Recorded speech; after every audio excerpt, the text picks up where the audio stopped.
Hello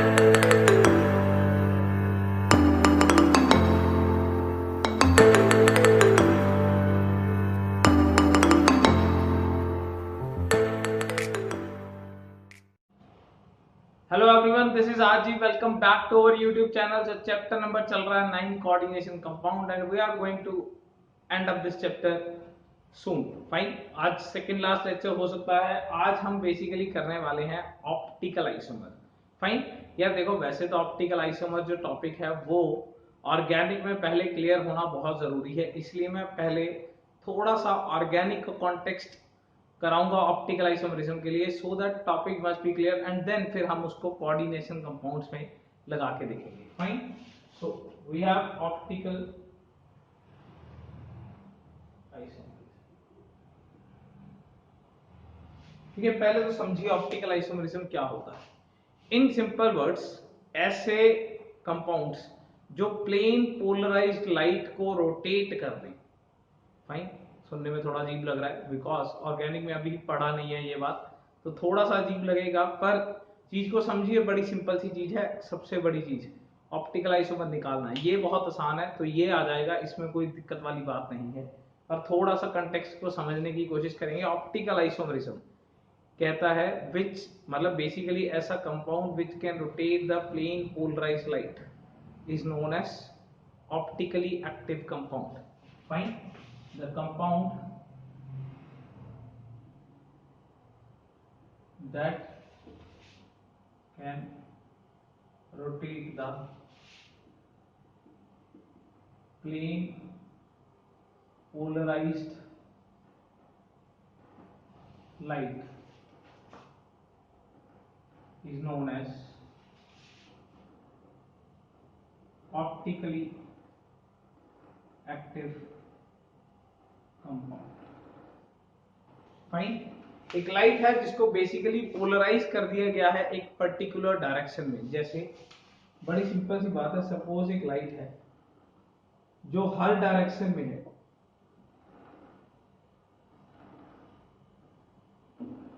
fine, इसको किसी ऐसी चीज में से पास किया गया जहां ये बेसिकली क्या हो गई, पोलराइज्ड हो गई।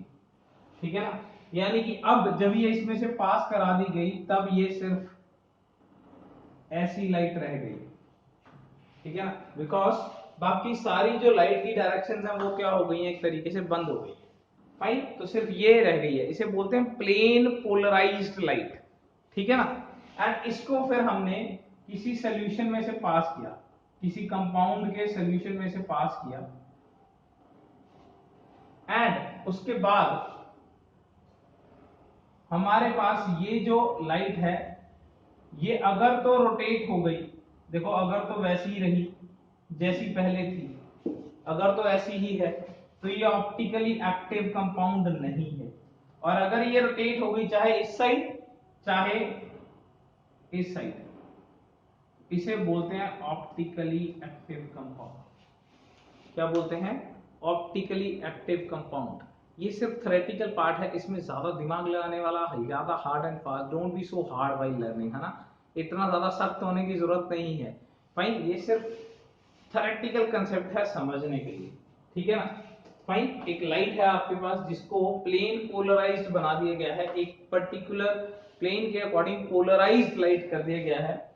इसको जब कंपाउंड में से पास किया, अगर इस कंपाउंड ने इसको रोटेट कर दिया चाहे क्लॉकवाइज चाहे एंटी क्लॉकवाइज, तो ये जो कंपाउंड है बेसिकली नेचर में ऑप्टिकली एक्टिव है। एंड अगर ये कंपाउंड ऐसा नहीं कर पाया तो ये कंपाउंड ऑप्टिकली एक्टिव नहीं है। नाउ मुद्दे की बात, क्या फिर हम ये कर करके देखेंगे, मतलब हम हर कोऑर्डिनेशन कंपाउंड का ऐसा सॉल्यूशन लेंगे, उसमें से प्लेन पोलराइज्ड लाइट पास करेंगे, ये कैसा फंडा, ये कैसे करेंगे फिर हम? इतना कुछ करने की जरूरत नहीं है। फाइन, मैं पहले ही बोल चुका हूं, this is a theoretical concept. करना क्या है, करना सिर्फ ये सिंपल सा फंडा है कि हमें ढूंढनी है सिमेट्री। फाइन, अगर कंपाउंड में सिमेट्री है, अगर कंपाउंड में सिमेट्री है तो वो ऑप्टिकली एक्टिव नहीं है। अगर कंपाउंड में कोई सिमेट्री नहीं मिल रही है तो वो कंपाउंड ऑप्टिकली एक्टिव आ जाएगा। इतना सा काम करना, अगर कंपाउंड में सिमेट्री मिल रही है, देखिए सिमेट्री का मतलब if you can cut the compound in two equal halves, अगर आप उसे दो इक्वल हिस्सों में बांट सकते हो, ठीक है ना, तो वो कंपाउंड सिमेट्रिकली हो गया। अगर वो कंपाउंड सिमेट्रिकल है तो वो ऑप्टिकली एक्टिव नहीं है, ठीक है ना।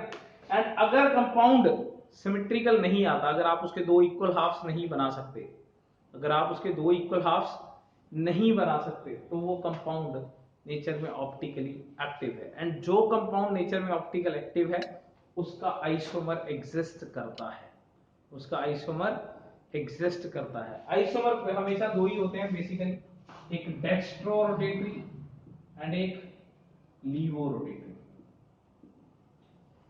यानी कि एक क्लॉकवाइज रोटेट करने वाला और एक एंटी क्लॉकवाइज रोटेट करने वाला। फाइन, इनको डीएल आइसोमर्स भी कहते हैं, D L.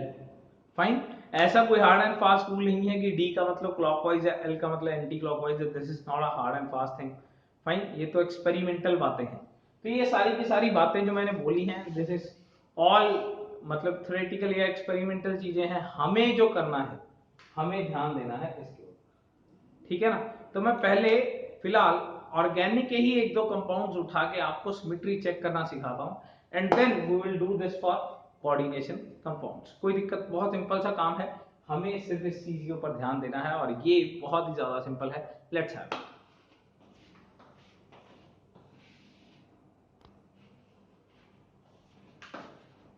So the very first compound we have, हमें ये ट्राई करके देखना, दैट इज CH4। हमें चेक करना है CH4 क्या ऑप्टिकली एक्टिव कंपाउंड है। We all know like CH4 क्या है, टेट्राहाइड्रल शेप है, कार्बन में 4 कार्बन के साथ हाइड्रोजन के बॉन्ड लगे, ठीक है ना। Fine, we need to check the symmetry, बड़ा सिंपल फंडा है। I have 4 markers over here and I will make the tetrahedral structure. Let's have it. Fine. So if you can see this, this is a tetrahedral shape. Fine. तो क्या तुम इसे दो equal halves में तोड़ सकते हो? Can you divide this particular structure in two equal halves? Yes. अगर देखिए मैं यहां से इसे काट दूं, अगर मैं यहां से इसे काट दूं, इस मार्कर के बिल्कुल सामने ये है, एंड ये बिल्कुल आधा कट जाएगा और ये बिल्कुल आधा कट जाएगा। If you can divide this structure into two equal halves, this is symmetrical, यानी कि यहाँ बेसिकली सिमेट्री मिल रही है। क्लियर, यहाँ पे मैं कह सकता हूँ it can be cut into two equal halves. यहाँ पे प्लेन ऑफ सिमेट्री मिल रही है, यहाँ पे एक ऐसा प्लेन मिल रहा है which can cut the structure into two equal halves. Fine, इसका मतलब यह यहाँ प्लेन ऑफ सिमेट्री मिल रही है। अगर प्लेन ऑफ सिमेट्री मिल रही है तो ये कंपाउंड ऑप्टिकली एक्टिव नहीं है, यानी कि इसके ऑप्टिकल आइसोमर्स एग्जिस्ट नहीं करेंगे। Fine, let's have some another compound. Second is CH3Cl। हम एक और कंपाउंड लेके देखते हैं। देखो, this thing can be done for coordination compounds also, पर मैं थोड़ा सा यार कांसेप्ट क्लियर कर दूं। फाइन, तो CCl मतलब CH3Cl, तीन एक जैसे लिगेंड है एंड एक बदलना है।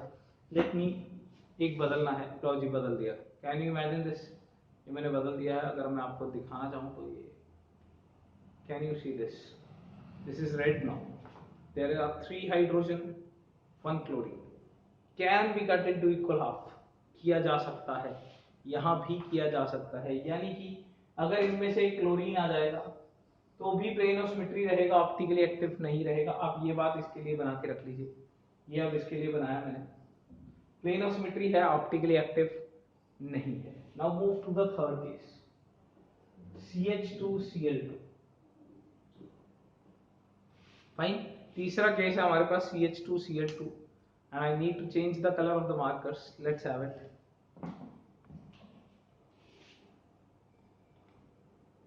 Fine, if you can see this, here are 2 green markers and 2 black markers. दो green color के markers हैं, दो black color के markers हैं, दो हाइड्रोजन है, दो क्लोरीन।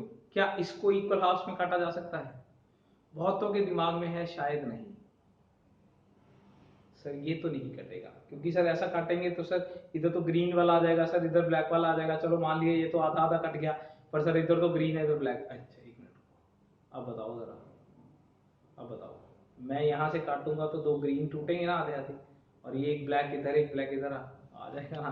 अभी भी सिमेट्री आ जाएगी, अभी भी आ जाएगी। फाइन, बिकॉज आपको इस तरीके से देखने में शायद ऐसा लग रहा है, पर यहां से देखिए मैं दो ग्रीन को एक्चुअली काट सकता हूं। अगर यहाँ पे एक क्लोरीन बन गया, यही सेम केस बन गया यहाँ पे, फाइन, तो डेफिनेटली अभी भी मेरे पास प्लेन ऑफ सिमेट्री है।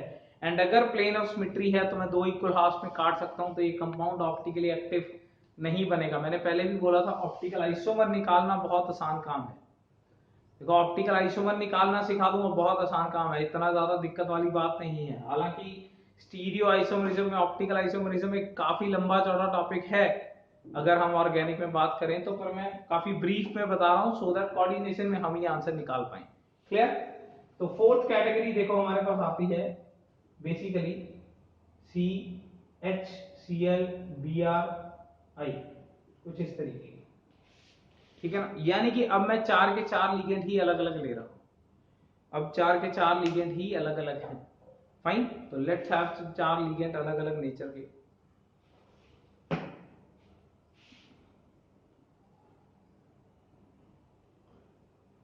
अगर आप इसको थोड़ा सा ध्यान से देख पाओ, this is red, black, white and green. इसको नहीं काट सकते आप, काट के देखो, इसको किसी भी तरीके से नहीं काट पाओगे। This is white, green, black, red, आप इक्वल हाफ में काट के देखो, नहीं कटेंगे, किसी भी तरीके से काट के देखिए। क्योंकि अगर आप सपोज यहां से काट रहे हैं, ठीक है ना, अगर सपोज आपने ब्लैक और ग्रीन को काट दिया, इधर तो व्हाइट आ गया, इधर रेड आ गया, क्या सिमेट्री मिली? नहीं मिली। फाइन, तो यहाँ पे अगर हम इस पर्टिकुलर केस के लिए बनाए ये चीज, यानी कि यहाँ पे आ गया Br एंड यहाँ पे आ गया I, तो यहाँ पे प्लेन ऑफ सिमेट्री नहीं मिली है, यानी कि ये कंपाउंड ऑप्टिकल एक्टिव है, यानी कि इसके दो आइसोमर एग्जिस्ट करते हैं। फाइन, तो देखिए कौन कौन से दो आइसोमर होते हैं। अगर ICl HBr एक आइसोमर है, तो दूसरा आइसोमर इसका मिरर इमेज होता है, दूसरा आइसोमर इसका मिरर इमेज होता है, यानी कि CBrCl I, नहीं सॉरी दिस इज H, ये इसका मिरर इमेज होता है। ज्यादा घबराने वाली बात नहीं है, बिकॉज स्टीरियो आइसोमरिज्म ऑर्गेनिक का पूरा चैप्टर है, पूरा सब कुछ पढ़ेंगे। यहाँ पे थोड़ी थोड़ी सी बातें रिकॉल करके रखेंगे। पहली बात तो एक ऐसा कार्बन जो चार अलग अलग एटम्स को लगा हुआ हो, इसको हम कायरल कार्बन कहते हैं।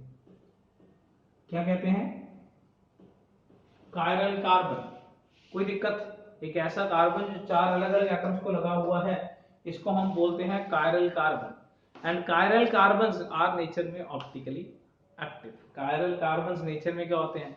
Optically active. बिकॉज अगर आपके साथ चार अलग अलग चीजें लगी हुई है ना, तो आपको सिमेट्रिकली नहीं काटा जा सकता। अगर आपके साथ चार अलग अलग चीजें लगी हुई हैं, तो आपको सिमेट्रिकली नहीं काटा जा सकता। Can you understand this? तो यहाँ पे हमारे पास इस पर्टिकुलर केस में दो आइसोमर एग्जिस्ट कर रहे हैं, बिकॉज ये प्लेन ऑफ सिमेट्री नहीं मिल पाई है एंड नेचर में क्या है? Optically active.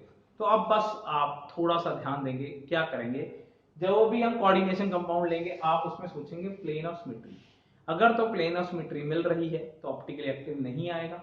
अगर प्लेन ऑफ सिमेट्री नहीं मिल रही है, अगर आपको कोई ऐसा प्लेन नहीं दिख रहा जहां से आप इसे दो इक्वल हिस्सों में काट सको, तो ये कंपाउंड ऑप्टिकली एक्टिव आ जाएगा। एंड जो कंपाउंड ऑप्टिकली एक्टिव आएगा उसके दो आइसोमर एग्जिस्ट करेंगे, एक वो खुद और एक उसका mirror image. You can call it as dextro और लीवो। फाइन, हम उसे क्या कह सकते हैं?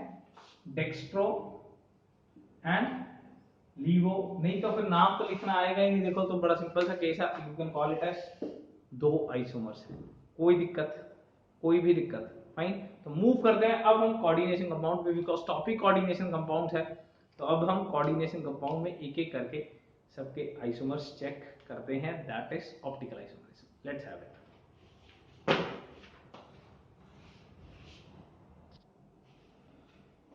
तो सबसे पहले कोऑर्डिनेशन कंपाउंड में Cn is equal to 4 and इसमें हम सबसे पहले चेक करते हैं इन टेट्राहेड्रल ज्योमेट्री।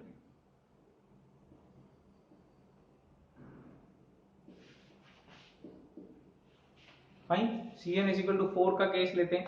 फिर Cn4 में भी दो केसेस हैं, tetrahedral geometries and square planar geometries, and then we will do the case of Cn is equal to 6। Fine, बहुत ही आसान काम है, अभी हो जाएगा। Tetrahedral geometry, let's have it. तो टेट्राहेड्रल ज्योमेट्री में फर्स्ट केस Ma4, यानी कि एक मेटल है जिसके साथ 4 लिगेंड लगे हुए हैं और वो चारों के चारों एक साथ हैं। यार ये मैं साइड पे लिख रहा हूँ, ऐसा नहीं लग रहा। CH4 अभी तो सॉल्व किया, लॉजिक दोबारा कर लेते हैं। इसमें क्या दिक्कत वाली बात है, मार्कर कहीं गए नहीं है, यहीं पड़े हैं लॉजिक। ये एक मेटल है बीच में एंड उसके साथ लगे हुए 4 लिगेंड। क्या तुम इसे सिमेट्रिकली काट सकते हो? यस, ये यहां से देखो, यहां से काटेंगे, यहां से काटेंगे, 2 इक्वल हिस्से आएंगे, इक्वल हिस्से आएंगे। भैया यहाँ पे क्या आ रहा है, मैं इसे शॉर्टकट में लिख देता हूँ, दैट इज POS मिल रहा है, ऑप्टिकली एक्टिव नहीं है, तो यहाँ पे आइसोमर एग्जिस्ट नहीं करेंगे, नो ऑप्टिकल आइसोमरिज्म, यानी कि no OI, no optical isomerism. कोई दिक्कत? फाइन। चलिए सेकेंड पार्ट पे चलते हैं, Ma3B। याद है क्या हुआ था? A3B लो, अब कटेगा, कटेगा ना यार, पहले भी तो कट रहा था। फाइन, कोई दिक्कत, बिल्कुल कटेगा इक्वल हिस्सों में। तो यहां भी POS अवेलेबल है, ऑप्टिकल एक्टिव नहीं है, तो यहां भी OI नहीं आएगा। थर्ड केस Ma2B2, क्या करना था? ग्रीन। अब इधर लगा होगा तो कंफ्यूज नहीं होना क्या, क्योंकि अगर ऐसा लगा होगा तो तुम्हें लग सकता है कि नहीं कट रहा है, यहां से कट रहा है भाई, 2 वाला भी इक्वली कटेगा। तो यहां भी POS मिल रहा है, ऑप्टिकली एक्टिव नहीं है, तो ऑप्टिकल आइसोमरिज्म नहीं एग्जिस्ट कर रहा है। Clear? Now move to the fourth, that is MABCD। 4 अलग अलग लिगेंड। फाइन, हमें पता है अगर 4 अलग अलग लगे होंगे, अभी अभी मैंने बनाया कायरल कार्बन वाला केस, यहाँ खैर कायरल मेटल वगैरह कोई चीज नहीं होती है, ठीक है ना, वो ऑर्गेनिक में हम बोलते हैं कायरल कार्बन। पर एक मेटल जिसके साथ 4 अलग अलग लिगेंड लगे हुए होंगे तो उनको सिमेट्रिकली काटना मुश्किल है। फाइन, अभी अभी हमने पढ़ा था फ्लोरीन, ब्रोमीन, आयोडीन वगैरह लगा हुआ है, तो डेफिनेटली उसे काटना क्या है, मुश्किल है। तो यहाँ पे ये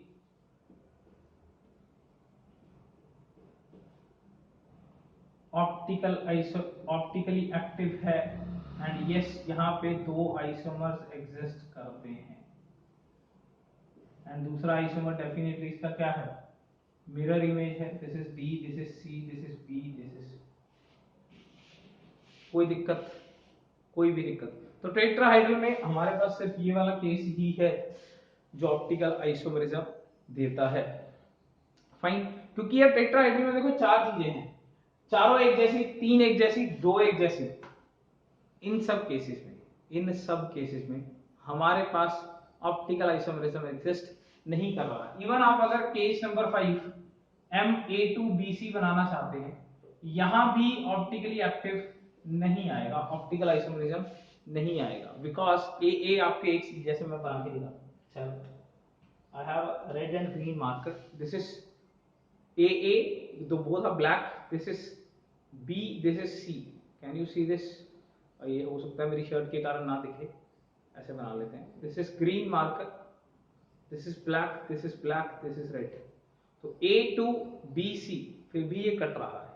फाइन, तो यहां भी OI यानी कि ऑप्टिकल आइसोमरिज्म नहीं आएगा। Is that thing clear? कोई दिक्कत?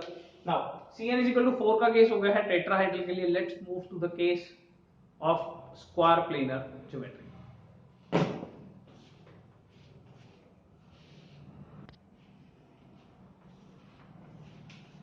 सो सेकेंड केस हमारे पास है in square planar geometry. Fine, तो यार स्क्वायर प्लेनर ज्योमेट्री में तो खैर इतनी पार्टीशन की जरूरत ही नहीं है, बिकॉज मैं सिर्फ एक बात कहना चाहता हूं स्क्वायर प्लेनर में। वो एक बात क्या है मैं आपको बना के दिखाता हूं। ये 4 लिगेंड, ये 4 लिगेंड 4 हैं, दिख रहा है? स्क्वायर प्लेनर है, एक्चुअली ऐसे बना के दिखाता हूं, ये ऐसे तो फिर गलत दिखेगा तुम्हें। ये देखो, ये मैंने एक प्लेन पे रख दिया, स्क्वायर प्लेनर है ना, एक इधर, एक इधर, एक इधर, एक इधर, कोई दिक्कत? फाइन, दिख रहा है ना, 4 है। हाँ, स्क्वायर प्लेनर। अब देखो, चाहे तुम इन 4 को एक जैसा मान लो, चाहे तुम 4 लीगेंड्स को अलग अलग मानो, चाहे तुम सबको अलग अलग मानो, चाहे 2 एक जैसे मानो, स्क्वायर प्लेनर को यहां से काटेंगे, यहां इस प्लेन से, ये एग्जैक्टली आधे आधे हो जाएंगे कि नहीं हो जाएंगे? बताओ, हो जाएंगे ना? तो प्लेन ऑफ सिमेट्री हमेशा रहेगी। Fine, in square planar always plane of symmetry is available. मानते हो ये बात? तो no OI in all the cases. इस बात को समझिए जरा, ये प्लेन ऑफ सिमेट्री बनी हुई है। फाइन, ये जो चीज लिखी है मैंने, इस चीज को देखिए जरा, हमेशा प्लेन ऑफ सिमेट्री अवेलेबल है, बिकॉज यहां से छुरा मारा और एग्जैक्टली 2 हिस्से, कोई दिक्कत? इसमें हमेशा प्लेन ऑफ सिमेट्री मिलेगा। अरे ये कोई टेट्राहेड्रल शेप है क्या? ये स्क्वायर प्लेनर है। स्क्वायर प्लेनर नाम में ही क्या है? नाम में ही प्लेनर है। नाम में प्लेनर होने का मतलब क्या है कि एक ऐसा प्लेन तो है जिसपे सारे लोग आ रहे हैं। अरे अगर एक प्लेन पे आ गए तो आप उसी प्लेन को एग्जैक्टली बीच में से काट दो तो आपके पास 2 इक्वल हिस्से बन जाएंगे। इसका मतलब हमेशा हमारे पास POS अवेलेबल रहता है, प्लेन ऑफ सिमेट्री। एक प्लेन ऑफ सिमेट्री हमेशा अवेलेबल रहती है जिससे इसको 2 इक्वल हाफ में काटा जा सकता है। एंड हमेशा अगर प्लेन ऑफ सिमेट्री रहेगी तो ये कंपाउंड ऑप्टिकली एक्टिव नहीं आएंगे। अगर ये ऑप्टिकली एक्टिव नहीं है तो ऑप्टिकल आइसोमेरिज्म एग्जिस्ट नहीं करेगा। सो याद रखिए, टेट्राहाइड्रल के केस में GI कभी नहीं आता है। एक बात बताता हूं, टेट्रा के केस में GI नहीं आता है, एंड स्क्वायर प्लेनर के केस में OI नहीं आता है। ये चीज को नोट करके रखेंगे। FYI सेक्शन में, फॉर योर इंफॉर्मेशन सेक्शन में ये वाली बात नोट करके रखेंगे। टेट्राहाइड्रल में GI नहीं आता है, स्क्वायर प्लेनर में OI नहीं आता है। Now move to the coordination number 6। वो भी बहुत आसान है, अभी खत्म कर लेते हैं। टेट्राहाइड्रल में GI नहीं आता बिकॉज GI के लिए डिस्टेंसेस चेक करने होते हैं। टेट्राहाइड्रल एक सिमेट्रिकल स्ट्रक्चर है, एंड स्क्वायर प्लेनर के लिए प्लेनैरिटी चेक करनी होती है, एंड इसके तो नाम में ही प्लेनर है, तो यहाँ पे OI कभी भी नहीं आएगा। Let's move to the coordination number 6, optical isomerism in coordination number 6।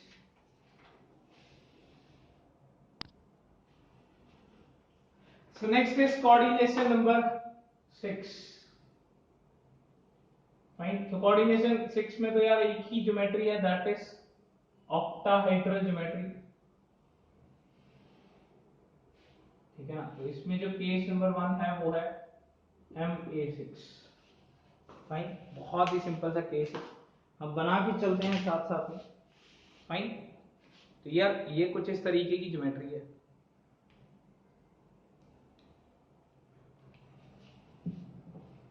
एक ऊपर है और एक नीचे। आप मान के चलिए 6 के 6 लिगेंड एक जैसे हैं, क्या ये इक्वल हिस्सों में नहीं कटेगा? अरे कटेगा ना, यहाँ से मारो तुम, एक ऊपर रह जाएगा, एक नीचे, ये सारे चारों आधे आधे।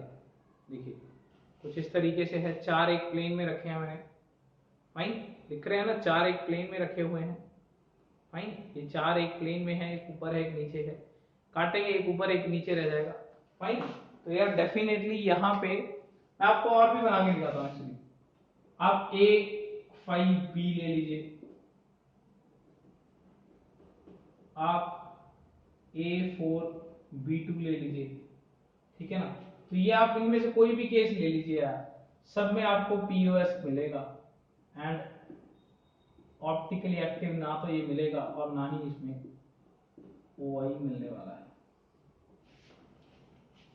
फाइन, बड़ा सिंपल सा फैक्ट है, ठीक है ना? इनमें से आप कोई भी केस बना लो यार, कोई भी केस बना लो, कोई दिक्कत वाली बात नहीं है, आपको ये नहीं मिलने वाला है। बिकॉज देखो मैंने यहाँ पे 2 बना भी रखे, ये 2 ग्रीन है।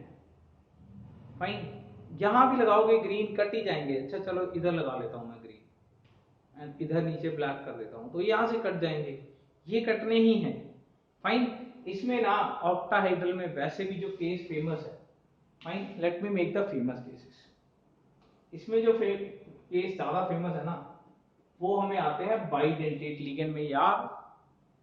मतलब बेसिकली जो बाइडेंटेट में 3 क्या आएंगे, जैसे ये वाला केस है MAA थ्राइस, ऐसे केसेस इसमें ज्यादा पूछे जाते हैं। ये तो क्योंकि देखना आ गया ना, इसमें तो बड़ा सिंपल सा केस है, आप बनाइए, दिमाग में इमेजिन करिए, अगर PUS मिल रहा है तो ऑप्टिकली एक्टिव नहीं आएगा। ये तो बड़ा सिंपल सा केस है। हम बात करते हैं बाइडेंटेट की, बिकॉज ये काफी मेहनत का काम है। देखिए अब ए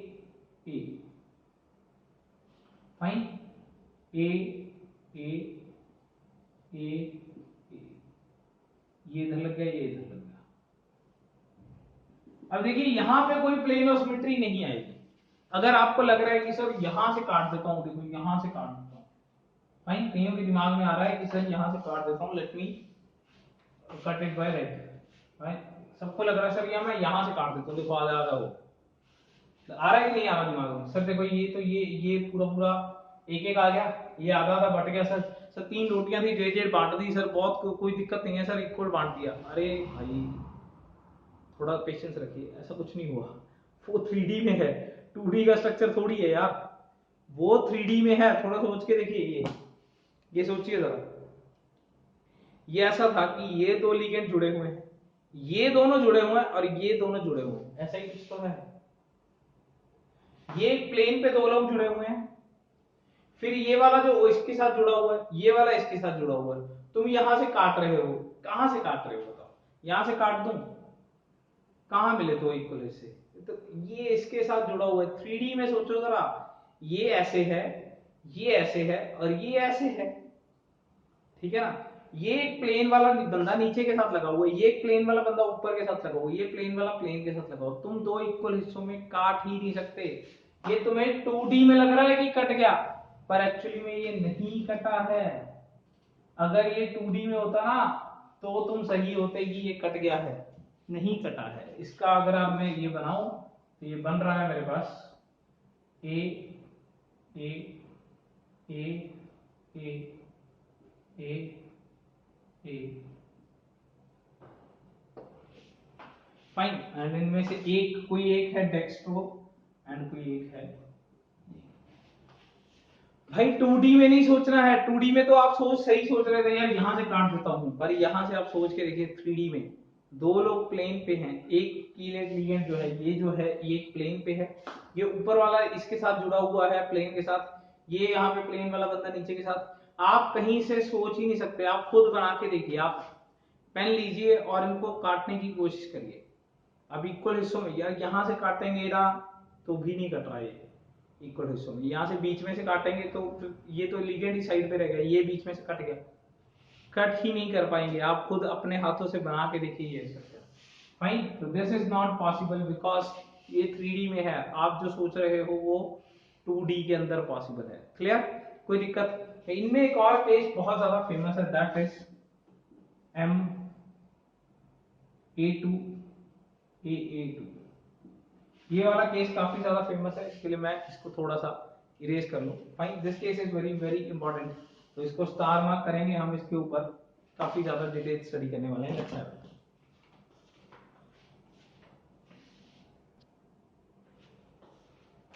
तो 5th केस है हमारे पास MA2AA2। तो ये खास क्यों है पहले, बिकॉज सबसे पहले कि हम इसके OI बनाए या इसके GI स्ट्रक्चर्स 2 बनते हैं। लेट्स हैव इट, ये वाले MAA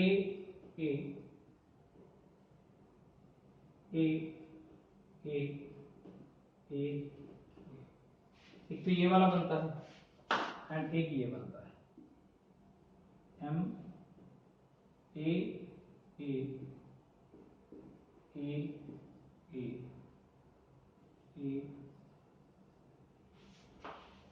बिफोर दैट कि हम OI बनाए, ये एक दूसरे के OI नहीं है यार, OI एक अलग चीज होती है यार, है ना? इतना तो क्लियर है, ये दोनों एक दूसरे के GI हैं।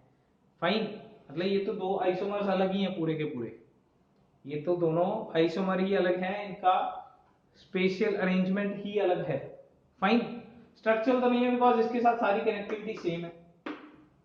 फाइन, स्ट्रक्चर में तो कनेक्टिविटी इशू हो जाता है कुछ ना कुछ, तो यहाँ तो कनेक्टिविटी तो सेम है, पर यहाँ पे एक और दिक्कत है, देखो अगर आप इसको सोचो, ये तो कट नहीं होगा बिकॉज मैं अभी अभी समझा के रहा हूँ, ये चीज प्लेन पे है, ये एक प्लेन पे है, जबकि ये प्लेन वाला बंदा नीचे के साथ कनेक्टेड है, तो ये इक्वल हाफ में कट नहीं हो पाएगा बिकॉज यहाँ पे तो फिर ये क्या बनने वाला है, ए ए ए ए कैपिटल ए कैपिटल ए, यानी कि यहां तो डेक्स्ट्रो लीवो ओ आई, दो isomer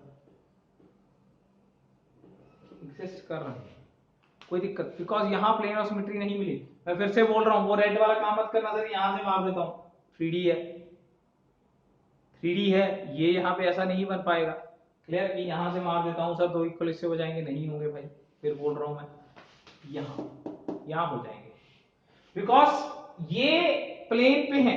let me make it, let me show you, वो कीलेट प्लेन पे है, ये कीलेट भी प्लेन पे है, ठीक है ना, और ये रहा एक मोनो जो है, मोनो वाला ए ऊपर, ये मोनो वाला ए नीचे, यहां से काटेंगे ना, यहां से सामने से, यहां सामने से काटेंगे, देखो इसको देखो, यहां सामने से काटेंगे,